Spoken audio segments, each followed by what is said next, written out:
내년도 상반기 그리고 연간으로 봤을 때 기존의 정유사업 같은 경우는 굉장히 좋은 실적을 낼 수 있을 것 같고요. 이렇게 번 돈으로 신사업들을 계속 추진해 나갈 텐데,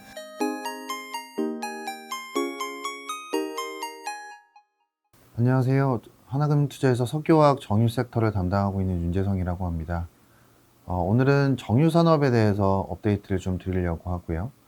최근에 정제 마진도 굉장히 강세를 보이고 있는 상황이고 4분기나 내년도 상반기 실적까지도 긍정적으로 보이기 때문에 업데이트를 좀 드리도록 하겠습니다. 일단 정유산업 같은 경우는 중국의 영향력이 큽니다. 중국이 글로벌 생산량으로 따지면 넘버 2고요. 아시아에서는 당연히 넘버 1이기 때문에 중국의 공급 상황이 아시아의 전반적인 수급에 영향을 많이 주는데, 최근 들어서 중국 정부의 정유사에 대한 규제가 본격화되고 있는 상황이고, 이에 따라서 중국의 공급적인 영향력이 점차 축소될 가능성이 높아지고 있는 상황이라고 보시면 될 것 같습니다. 그래서 그 부분에 대한 얘기를 먼저 드리면서 시작을 하도록 하겠습니다. 중국의 국영업체에 대한 석유 제품 수출 쿼터 추이입니다. 중국 같은 경우는 민간 업체들은 수출이 불가능하고요. 국영업체만 수출이 가능한데, 이 수출 같은 경우도 정부로부터 쿼터를 받아야 합니다. 이 추세를 한번 보시면 2020년까지 국영업체의 석유 제품 수출 쿼터는 지속적으로 늘어나다가 작년 올해 2021년 급격하게 축소되는 모습이 나타났습니다. 이게 중국이 넷제로를 얘기를 하면서 전체적인 수출 쿼터를 줄여버렸기 때문이라고 보시면 될 것 같거든요. 거기에 더해서 이 티팟 같은 업체들, 민간 업체라고 하는데요. 이 민간 업체들의 원유 수입 쿼터도 최근 들어서 조금 줄어드는 모습이 나타나고 있습니다. 결국 이 민간 업체들에 대해서는 원유 수입량을 줄이면서 생산량을 제어하고 있는 상황이고요. 이와 동시에 국영업체에 대한 수출 쿼터까지도 줄이면서 전반적으로 생산량을 컨트롤하고 있는 상황이라고 보시면 될 것 같고요. 이러한 추세가 지속이 될 거냐라고 하면 저는 그렇다라고 생각을 하고 있고요. 그 이유는 이 그림을 보시면 됩니다. 2020년 기준으로 중국의 정제 설비 규모가 1,800만 BD가 조금 넘습니다. 근데 2025년까지 보시면 이 1,800만 BD를 조금 더 넘어가는 정도. 그래서 전체적으로 2025년까지 중국의 정제 설비 증설은 거의 없다라고 보시면 되거든요. 이건 왜냐면 신규로 증설되는 설비들은 분명히 있습니다. 그런데 민간 업체들 중에서 규모가 좀 작은 티팟 설비들이라고 하죠. 이 설비들 같은 경우는 폐쇄가 예정되어 있기 때문이라고 생각하시면 될 것 같거든요. 그래서 신규 증설은 있지만 폐쇄까지도 동시에 진행되기 때문에 실질적으로 중국의 정제 설비 증설은 거의 늘어나는 게 없다라고 생각하시면 될 것 같고요. 그리고 올해 10월 달에 중국 정부가 어떤 규제를 내놨냐면 전체 정제 설비 규모를 2천만 BD 미만으로 제한하라는 그런 규제까지도 공표를 했습니다. 그러니까 지금 2025년까지 예정되어 있는 이 설비 규모 자체가 진짜 많이 늘어나 봐야 2천만 BD가 넘어갈 수가 없는 거죠. 그래서 전체적인 중국의 정제 설비 규모 자체가 제한이 걸려 있는 상황이라고 보시면 될 것 같고, 반면에 중국의 에너지 소비량, 석유 제품 소비량은 2025년까지 지금보다 늘어날 수밖에 없는 상황이잖아요. 그래서 결론적으로 향후에도 중국의 석유 제품 수출 여력은 계속 줄어들 수밖에 없는 상황이고, 거기에 더해서 중국 정부의 규제까지도 있기 때문에 앞으로 중국의 순수출량은 계속 줄어들 수밖에 없다라고 생각하시면 될 것 같고요. 실제로 중국 내에서는 2025년까지 석유 제품의 수출량을 제로로 만들겠다라는 논의까지도 있는 걸로 지금 파악되고 있는 상황입니다. 대신에 에너지 소비량은 계속 늘어나기 때문에 중국 정부가 풍력이라든지 원전 혹은 태양광 같은 이런 산업들을 육성하려고 하는 거라고 보시면 될 것 같습니다. 그래서 중국 얘기를 먼저 드렸고요. 그리고 미국 얘기를 드릴 텐데, 미국 같은 경우는 글로벌리 보면 생산량으로 따지면 글로벌 넘버 원입니다. 글로벌에서 가장 중요한 영향력을 행사하는 지역이라고 보시면 될 것 같고, MS는 20% 정도 됩니다. 미국 같은 경우도 정제 설비 규모 자체가 최근 들어서 줄어들고 있습니다. 2013년부터 설비가 늘어났고요. 2020년 말부터 설비가 줄어들기 시작했는데 줄어드는 규모 자체가 전체 미국 설비의 5%가 지금 사라진 상황이라고 보시면 될 것 같아요. 2013년부터 설비가 늘어났던 건 셰일 붐이 불면서 좀비 설비들이 많이 살아났고요. 그러면서 캐파가 늘어났던 건데 이 설비들이 굉장히 오래된 설비들이거든요. 그래서 이번에 팬데믹을 겪으면서 이렇게 오래된 설비들이 폐쇄가 되고 있는 과정이라고 보시면 될 것 같고, 아시겠지만 미국도 탈탄소에 대한 드라이브를 계속 걸고 있는 상황이기 때문에 앞으로 미국의 정제 설비 증설도 거의 없다라고 생각하시면 됩니다. 그런데 미국의 가동률을 한번 보시면 지난주 기준으로 미국의 가동률이 89%를 기록을 했거든요. 정제 설비의 가동률이 89%, 거의 90% 육박하는 상황이라고 하면 거의 풀가동 상태라고 생각하시면 될 것 같고요. 미국은 더 이상 가동률을 올릴 룸이 거의 없다라고 생각하시면 될 것 같아요.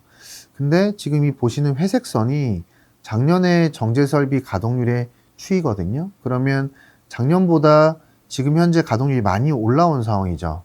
그럼 재고도 많이 늘었을 것 같은데 이 오른쪽에 재고를 한번 보시면 오히려 재고 같은 경우는 6년 밴드 하단을 뚫고 내려가 있는 상황입니다.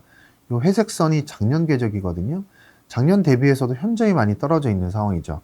그래서 요약을 해보면 미국 상황 같은 경우는 캐파는 계속 줄어드는데 가동률은 풀인 상황이고 재고는 6년 내 가장 낮은 상황이기 때문에 이거는 수요로밖에 해석할 수가 없죠. 그래서 내수 수요가 좋아졌거나 아니면 수출 수요가 좋아졌다는 얘기인데 내수 수요는 당연히 좋아졌을 거라고 예측이 되고요.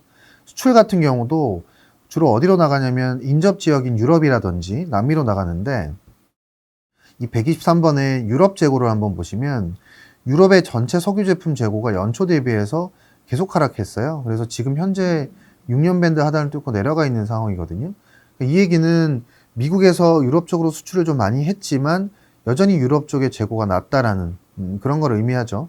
그래서 결국 유럽 쪽의 상황도 굉장히 타이트하다라고 보시면 될 것 같고요. 유럽 같은 경우도 정제 설비 증설이 거의 없는 지역이기 때문에 앞으로도 이런 타이트한 수급 상황은 유럽 쪽에서도 지속될 수밖에 없고요.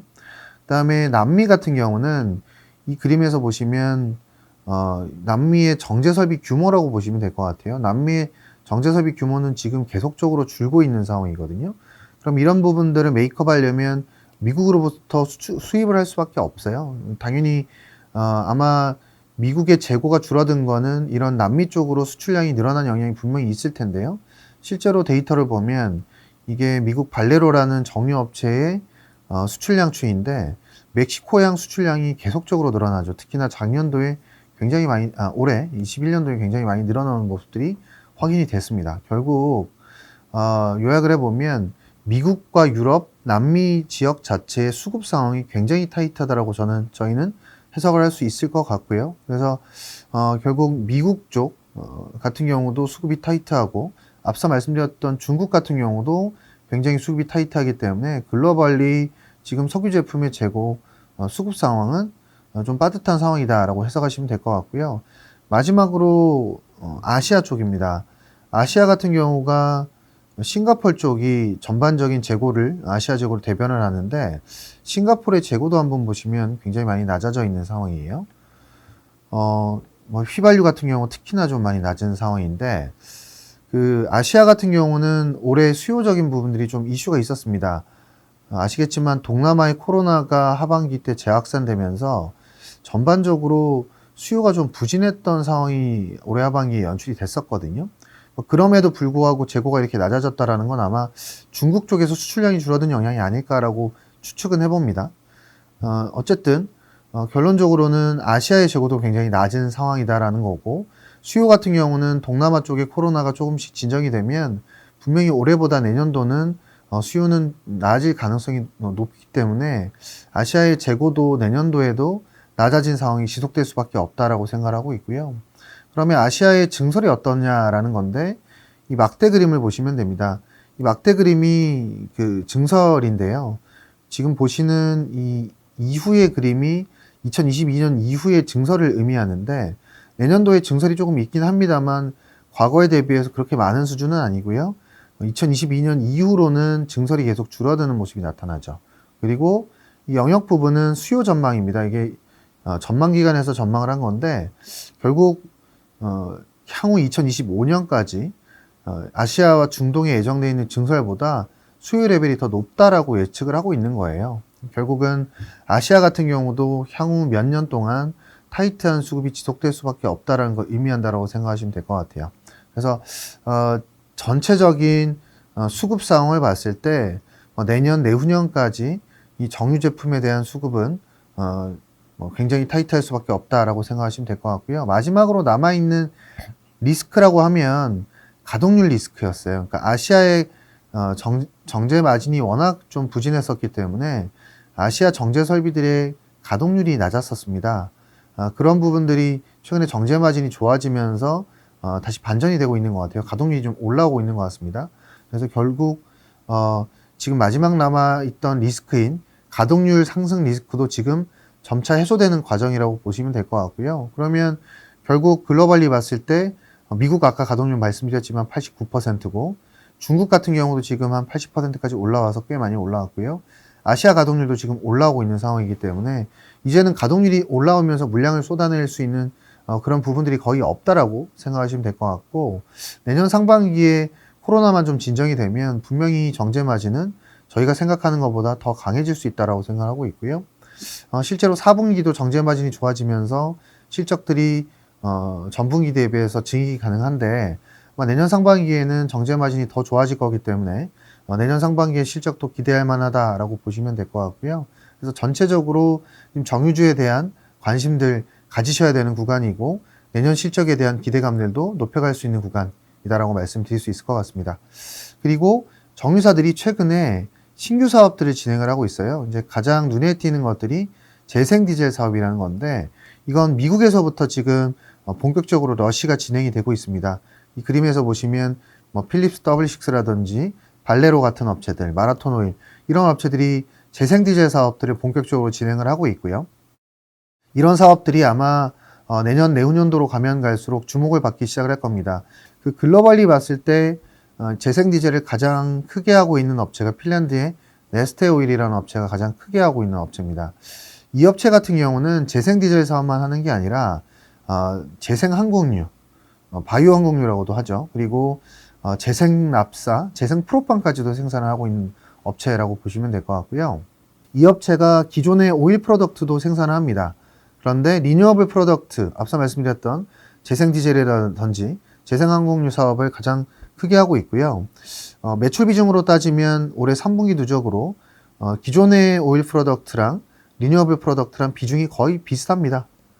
그리고 벌어들이는 이익을 따지면 올해 3분기 누적으로 오일 프로덕트에선 적자가 났지만 기존의 이 리뉴어블 프로덕트에서는 이익을 냈거든요. 그리고 이익률이 작년에도 리뉴어블 프로덕트가 30%가 나왔고 올해 같은 경우도 30%를 지금 찍고 있는 상황이라고 보시면 됩니다.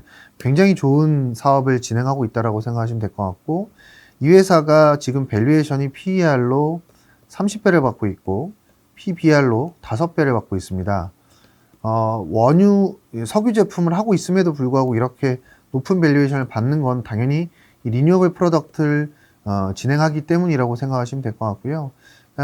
이런 업체들의 상황을 봤을 때 우리나라 정유사들도 바이오 디젤 혹은 재생 디젤 사업을 지속적으로 영위해 가면 밸류에이션이 올라갈 수 있다는 것을 증명하는 그런 회사라고 저는 생각을 하고 있고요. 실제로 이 네스티 오일이 납사를 생산할 수 있기 때문에, 재생 납사를 생산할 수 있기 때문에 리온델 바젤이랑 폴리머 생산 협력도 지금 맺고 있는 상황이거든요. 실제로 이번에 리온델 바젤이 네스티 오일의 CEO를 이번에 CEO로 영입을 리온델 바젤이 했습니다. 지난주 뉴스에 이렇게 나왔고요. 그래서 지금 화학업체들도 이런 재생 디젤 사업, 재생 납사 사업을 본격적으로 뛰어들기 시작했다라고 생각하시면 될 것 같고, 그래서 글로벌리 재생 디젤 붐이 불고 있다라고 생각하시면 될 것 같고, 우리나라 업체들도 내년도에 바이오 디젤이라든지 그리고 향후 한 2, 3년 뒤에는 재생 디젤 사업들이 본격화될 수 있는 그런 그림이 나타날 수 있다고 보시면 될 것 같고요.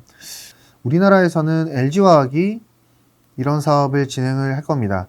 2024년도에 국내 최초의 이 HVO 공장, 재생 디젤 생산이 가능한 이 공장을 진행을 할 거고요. 그리고 애경 케미칼 같은 경우도 이런 사업들을 진행을 할 걸로 지금 목표를 세우고 있는 것 같습니다. 그리고 현대오일뱅크가 내년도에 상장이 되는데 현대오일뱅크 같은 경우도 바이오 디젤 사업 그리고 나아가서는 재생 디젤 사업까지도 지금 진행하려고 하는 상황이고요. 그리고 최근에 보면 대경 ONT라는 동물성 기름, 식물성 기름을 유통하는 업체, 생산하는 업체가 매물로 나왔는데 여기에 정유회사들이 대거 참여를 했습니다. 입찰에 참여를 했고요. 이런 부분들을 보더라도 향후에 정유회사들이 이 재생 디젤 사업이라든지 바이오 디젤 사업 쪽으로 포커싱을 하고 신사업들을 좀 열어가려고 하는 모습들이 나타난다라는 거고, 이 부분들은 저희가 좀 향후에 체크해야 될 부분들은 있는 것 같습니다. 당장의 밸류에이션에 적용될 건 아니지만 향후에 이제 이런 사업들이 구체화되고 매출들이 발생하기 시작하면 이 관련된 업체들, 특히나 정유사 같은 경우들이 밸류에이션이 지금보다 좀 올라갈 수 있는 부분들이 있기 때문에 이 부분들은 저희가 체크해야 되는 포인트다라고 말씀드릴 수 있을 것 같습니다. 단기적으로 지금 탑픽은 SOE를 말씀을 드리고, 내년 상반기에 현대오일뱅크가 상장을 하게 되면 아마 현대오일뱅크도 좀 관심 있게 보셔야 되는 그런 업체가 아닐까라고 생각을 하고 있습니다. 네, 이 정도로 말씀을 마치도록 하겠습니다. 시청해 주셔서 감사합니다.